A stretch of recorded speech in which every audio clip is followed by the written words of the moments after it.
Camouflage. Introduction. Most animals have enemies.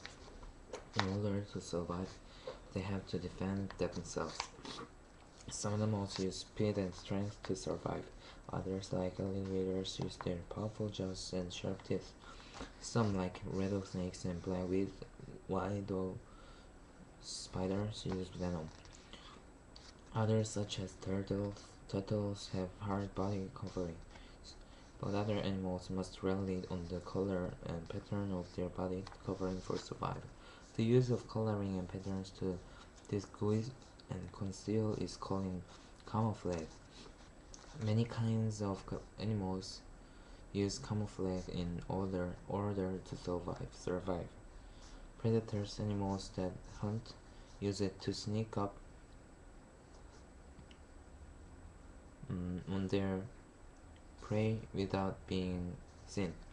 Prey use it to hide from predators. Camouflage comes in many forms. Some animals have permanent color patterns that help them to hide. Others have color patterns that change with seasons. Still others have color patterns that change with the surface the animal is on. And still others use patterns that change during different stages of life. Let's take a look at different forms of camouflage. Blending or concealing coloration. Have you heard the joke about the student who turned in a blank sheet of white paper for his art project? His teacher asked him how he could call that art. It's not a blank sheet of white paper, he replied. It's a polar bear in a snowstorm. The polar bear is an example of blending coloration. Its white fur blends in well with its snowy surroundings. This gives the polar bear an advantage when hunting. It is less visible than and can sneak up on seals, walruses, and other animals that it hunts. Blending coloration is quite common in nature. Many desert creatures, including snakes, lizards, and desert foxes, are the color of sand to match their surroundings. Many insects are green to blend in with the plants they live and feed on. Lions match the color of the dry grasslands of the African plains where they live. Other big cats with color patterns such as leopards, cheetahs, and tigers blend in with the light and dark of their woodland homes. A special kind of blending can happen when one kind of animal is found living in many different places. Let's look at earless lizards as an example. Earless lizards living on the white sands of New Mexico are white. Other earless lizards that live nearby on black, volcanic rock and almost black. Still other earless lizards in nearby desert areas are light yellow to blend well with sand. Seasonal blending. Many animals have fur or skin that blends in with their environment. But what do you do when the color of your environment changes? Some animals that live in colder climates change color with the seasons. Arctic hares and Arctic foxes in the far north have brown fur in the summer and white fur in the winter. This helps them to hide year-round. If the land around them is white, they're white. If it's dark, they're dark too. Arctic birds such as ptarmigans and snowy owls also change color with the seasons. Ptarmigans start to grow speckled brown summer coats in the spring. The males stay white longer so that they're more visible to predators. While the predators are busy chasing the more visible male, the female hides in her nest and warms her newly laid eggs. Color change. Perhaps one of the best known examples of color change is the chameleon. Many people believe that chameleons change color to hide, but most chameleons change color to display emotions to other chameleons.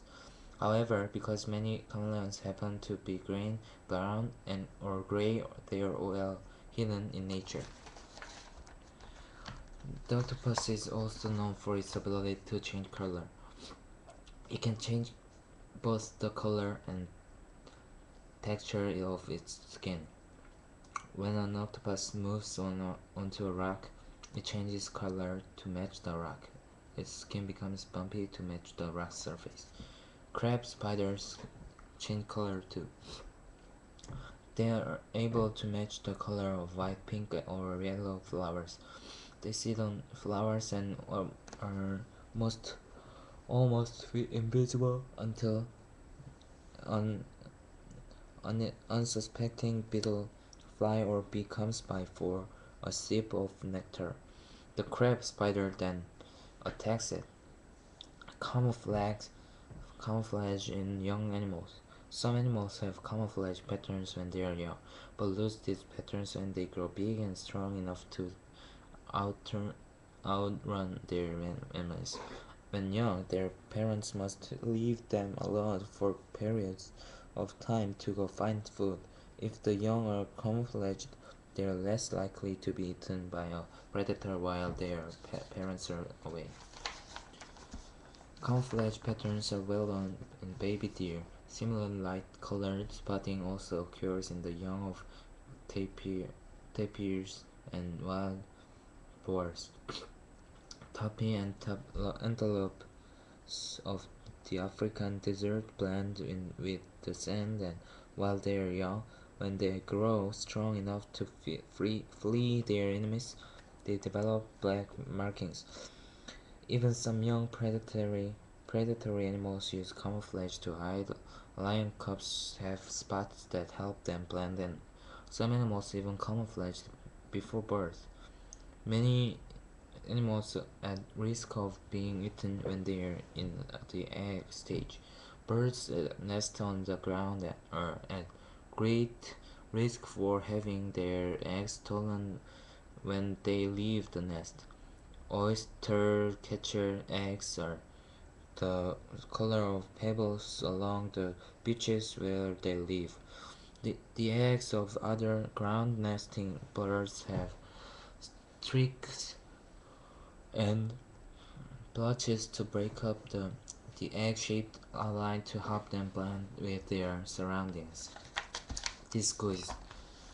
Disguise is another kind of camouflage. A disguised animal looks like another animal object.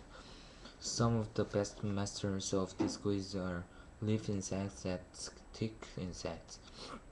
A leaf insect that has wings that look exactly like leaves.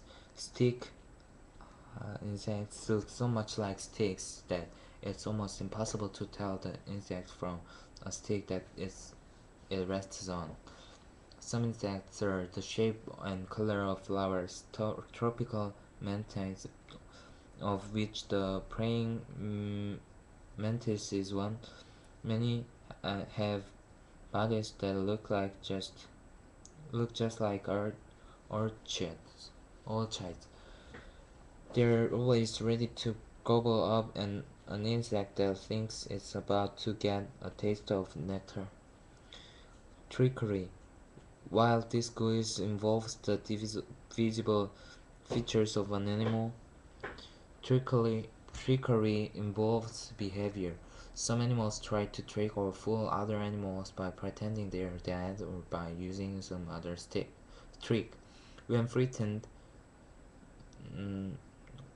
some chameleons lie on the ground without moving. This behavior causes the chameleon to look like a piece of dead wood. Many kinds of small beetles play dead when they are disturbed. They fall to ground and look like grains of soil, fooling birds who might otherwise eat them. Many Predator animals will not eat an animal that is already dead. They prefer to eat only fresh meat. So many prey animals play dead to avoid being eaten. When threatened, a hognose snake turns upside down and throws back its head. Holding its mouth open, it pretends to be dead and tricks its predator into leaving it alone. Fireflies are experts at a very clever kind of trickery. When a firefly wants to mate, it flashes its light. When each species of firefly flashes its own kind of signal pattern. Sometimes the female of one species will imitate the signal of another species to trick the males of that species. She flashes the signal of the other species, and when a male arrives, she eats them. She eats him. Disruptive coloration. Another kind of camouflage is called disruptive coloration. This kind of camouflage helps to break up an animal's outline and hide its true shape. The stripes of tigers and zebras are two examples of this kind of camouflage. Two African antelopes also have stripes that help break up their outlines. The stripes of all these animals blend in with shades and make the animals less visible.